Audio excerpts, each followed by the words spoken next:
ನಮಸ್ತೆ, ನಾನು ನಿಮ್ಮ ದಂತ ಮಿತ್ರ ಡಾಕ್ಟರ್ ಸಾತ್ವಿಕ್. ಇಂದಿನ ಟಾಪಿಕ್ ಬಂದ್ಬಿಟ್ಟು ರೂಟ್ ಕೆನಾಲ್ ಟ್ರೀಟ್ಮೆಂಟ್. ರೂಟ್ ಅಂದ್ರೆ ಹಲ್ಲಿನ ಬೇರು, ಕೆನಾಲ್ ಅಂದ್ರೆ ಹಲ್ಲಿನ ಬೇರಿನಲ್ಲಿರುವ ನಾಳ ಅಥವಾ ಕೊಳವೆ, ಟ್ರೀಟ್ಮೆಂಟ್ ಅಂದ್ರೆ ಚಿಕಿತ್ಸೆ. ಒಟ್ಟಿನಲ್ಲಿ ಹಲ್ಲಿನ ಬೇರಿನಲ್ಲಿರುವ ನಾಳ ಅಥವಾ ಕೊಳವೆಯ ಚಿಕಿತ್ಸೆ ಮಾಡುವುದೇ ರೂಟ್ ಕೆನಾಲ್ ಟ್ರೀಟ್ಮೆಂಟ್. ನಮ್ಮ ಹಲ್ಲನ್ನು ಹಾಳು ಮಾಡುವಂತಹ ಬ್ಯಾಕ್ಟೀರಿಯಾಗಳು ಎನಾಮಲ್ ಡೆಂಟಿನನ್ನು ಹಾಳು ಮಾಡಿ ಪಲ್ಪ್ ಅನ್ನು ಹಾಳು ಮಾಡಿದಾಗ ಪಲ್ಪ್ ಹಾಳಾಗಿ ನಮಗೆ ನೋವು ಕಾಣಿಸಲು ಪ್ರಾರಂಭವಾಗುತ್ತದೆ.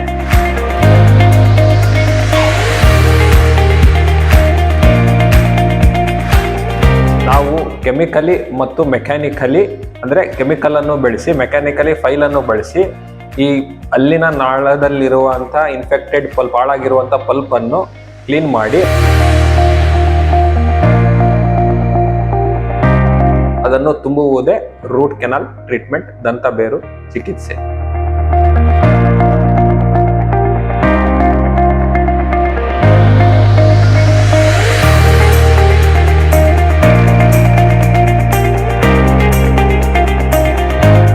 ರೂಟ್ ಕೆನಾಲ್ ಆದ ನಂತರ ಆ ಹಲ್ಲಿಗೆ ಕ್ಯಾಪ್ ಅಥವಾ ಕ್ರೌನ್ ಹಾಕಲಾಗುವುದು. ಈ ಕ್ಯಾಪ್ ಅಥವಾ ಕ್ರೌನ್ ಆ ಹಲ್ಲಿಗೆ ಹೆಲ್ಮೆಟ್ ಥರ ಕೆಲಸ ಮಾಡುತ್ತದೆ. ನಾವು ಊಟ ಮಾಡುವಾಗ, ಜಗಿಯುವಾಗ ಎರಡು ಹಲ್ಲುಗಳ ಮಧ್ಯೆ ಘರ್ಷಣೆ ಉಂಟಾಗುತ್ತದೆ. ಆ ಘರ್ಷಣೆಯಿಂದ ರೂಟ್ ಕೆನಾಲ್ ಆದ ಹಲ್ಲು ನಾನ್ ವೈಟಲ್ ಅಂದರೆ ಜೀವ ಇರುವುದಿಲ್ಲ. ಹಾಗಾಗಿ ಅದು ಕಟ್ ಆಗುವುದು, ಫ್ರ್ಯಾಕ್ಚರ್ ಆಗುವುದು, ಹಲ್ಲು ಸೀಳು ಬಿಡುವುದು ಸಾಮಾನ್ಯ. ನೀವು ಹಲ್ಲಿಗೆ ಕ್ಯಾಪ್ ಹಾಕಿದಾಗ ಈ ಕ್ಯಾಪು ಹೆಲ್ಮೆಟ್ ಥರ ಕೆಲಸ ಮಾಡಿ ಆ ಹಲ್ಲಿಗೆ ಬೀಳುವಂಥ ಹೊಡೆತವನ್ನು ತಡೆದುಕೊಂಡು ಹಲ್ಲನ್ನು ರಕ್ಷಿಸುತ್ತದೆ. ಹಾಗಾಗಿ ರೂಟ್ ಕೆನಾಲ್ ಆದ ನಂತರ ಕ್ಯಾಪ್ ಹಾಕಲೇಬೇಕು. ನಾನು ಮಾಡಿರುವಂಥ ರೂಟ್ ಕೆನಾಲನ್ನು ಎಕ್ಸ್ರೇ ಮುಖಾಂತರ ವಿವರಿಸುತ್ತಾ ಹೋಗುತ್ತೇನೆ. ಮೊದಲನೇದು ಪ್ರೀ ಆಪರೇಟಿವ್ ಎಕ್ಸ್ರೇ, ಅಂದರೆ ರೂಟ್ ಕೆನಾಲ್ ಸ್ಟಾರ್ಟ್ ಮಾಡೋಕ್ಕಿಂತ ಮುಂಚೆ ತೆಗೆದಿರುವಂಥ ಎಕ್ಸ್ರೇ. ಈ ಎಕ್ಸ್ರೇಲಿ ನೀವು ನೋಡಬಹುದು ಅಲ್ಲಿನ ಸುತ್ತಲೂ ಇನ್ಫೆಕ್ಷನ್ ಇರುವುದು, PDL ಪೆರಿಯೋಡಾಂಟಲ್ ಲಿಗಮೆಂಟ್ ಮತ್ತು ಮೂಳೆ ಹಾಳಾಗಿರೋದನ್ನು ಈ ಎಕ್ಸ್ರೇಲಿ ನೋಡಬಹುದು.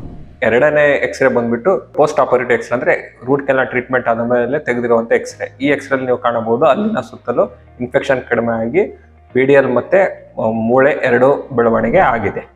Benefits of root canal treatment.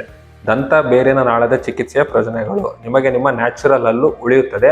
ಹಲ್ಲು ಹಾಳಾಗಿ ಹಲ್ಲು ಕೀಳಿಸುವುದನ್ನು ತಪ್ಪಿಸುತ್ತದೆ. ಹಲ್ಲಿನ ನೋವು ಹೋಗುತ್ತದೆ. ನಿಮ್ಮ ಹಲ್ಲು ಮೊದಲಿನ ಥರ ಜಗಿಯಲು ಬರುತ್ತದೆ. ಸಣ್ಣ ಉಳುಕು ಕಂಡ ಕ್ಷಣ ಡೆಂಟಿಸ್ಟನ್ನು ಸಂಪರ್ಕಿಸಿ ಟೂತ್ ಫಿಲ್ಲಿಂಗ್ ಮಾಡಿಸಿಕೊಳ್ಳಿ. ನೋವು ಬಂದಾಗ ಅಲಕ್ಷಿಸಬೇಡಿ. ಈ ನೋವು ನಮ್ಮ ಬಾಡಿಗೆ ಕೊಡುವಂಥ ಮೆಸೇಜ್, ಅದು ಒಳಗಡೆ ಏನೋ ತೊಂದರೆ ಆಗ್ತಿದೆ, ಅದಕ್ಕೆ ಸರಿಯಾದ ಸೂಕ್ತ ಚಿಕಿತ್ಸೆ ತೆಗೆದುಕೊಳ್ಳಿ ಅಂತ ನಮ್ಮ ಬ್ರೈನಿಗೆ ಕೊಡುವಂಥ ಮೆಸೇಜ್. ಆವಾಗ ಆ್ಯಂಟಿಬಯೋಟಿಕ್ ಮತ್ತು ಪೇನ್ ಕಿಲ್ಲರ್ ಮಾತ್ರೆ ತಗೊಂಡು ಅದನ್ನು ಮುಂದಾಕ್ಬೋದು. ಒಳಗೆ ಕೀವು ಆಗ್ತಾ ಇರೋದು, ಬಾವು ಬರೋದು, ಇದೆಲ್ಲ ಸಮಸ್ಯೆಗಳು ಸ್ಟಾರ್ಟ್ ಆಗಿ ಹಲ್ಲು ಒಳಗೆ ಕೊಳಿತಾ ಇರುತ್ತೆ. ಅಂದರೆ ಒಂದು ದಿವಸ ಅದು ಹಲ್ಲು ಉಳಿಯೋದಿಲ್ಲ, ಹಲ್ಲು ಕೀಳುವಂಥ ಪರಿಸ್ಥಿತಿ ಬರುತ್ತದೆ. ಹಾಗಾಗಿ ಇಂಟ್ರೈನ್ ಟ್ರೀಟ್ಮೆಂಟ್ ಮಾಡಿಸಿಕೊಳ್ಳಿ, ನೋವು ಮತ್ತು ತಿನ್ನುವುದನ್ನು ತಪ್ಪಿಸಿಕೊಳ್ಳಿ. ರೂಟ್ ಕೆನಾಲ್ ಟ್ರೀಟ್ಮೆಂಟ್ ಮಾಡಿಸುವಾಗ ಗಮನಿಸಬೇಕಾದಂಥ ವಿಷಯಗಳು. ಇನ್ಫೆಕ್ಷನ್ ಜಾಸ್ತಿ ಇರುವುದರಿಂದ ನಿಮಗೆ ಒಂದಕ್ಕಿಂತ ಹೆಚ್ಚಿಗೆ ಸಿಟ್ಟಿಂಗ್ಸ್, ಮಲ್ಟಿಪಲ್ ಸಿಟ್ಟಿಂಗ್ಸ್ ಬೇಕಾಗುತ್ತದೆ. ಹಾಗಾಗಿ ನಿಮ್ಮ ಡೆಂಟಿಸ್ಟ್ಗೆ ಸಹಕರಿಸಿ. ಹಿಂದೆಲ್ಲ ಹ್ಯಾಂಡ್ ಫೈಲಿಂಗ್ ಅಂದರೆ ರೂಟ್ ಕೆನಾಲನ್ನು ಕೈಯಿನಲ್ಲಿ ಫೈಲಿಂಗ್ ಮುಖಾಂತರ ಮಾಡ್ತಿದ್ರು. ಈಗೆಲ್ಲ ರೋಟರಿ ಅಂತ ಮಿಷಿನಲ್ಲಿ ಮಾಡ್ತಾರೆ. ಅದನ್ನು ನಿಮ್ಮ ಡೆಂಟಿಸ್ಟನ್ನು ಕೇಳಿ ಮಾಡಿಸಿಕೊಳ್ಳಿ. ರೂಟ್ ಕೆನಾಲ್ ಆದ ತಕ್ಷಣ ನಿಮ್ಮ ಹಲ್ಲಿಗೆ ಕ್ಯಾಪ್ ಹಾಕಿಸಿಕೊಳ್ಳಿ ಹಾಗೂ ರೂಟ್ ಕೆನಾಲ್ ಆದ ಎಕ್ಸ್ರೇಯನ್ನು ನಿಮ್ಮ ಡೆಂಟಿಸ್ಟನ್ನು ಕೇಳಿ ಪಡೆಯಿರಿ.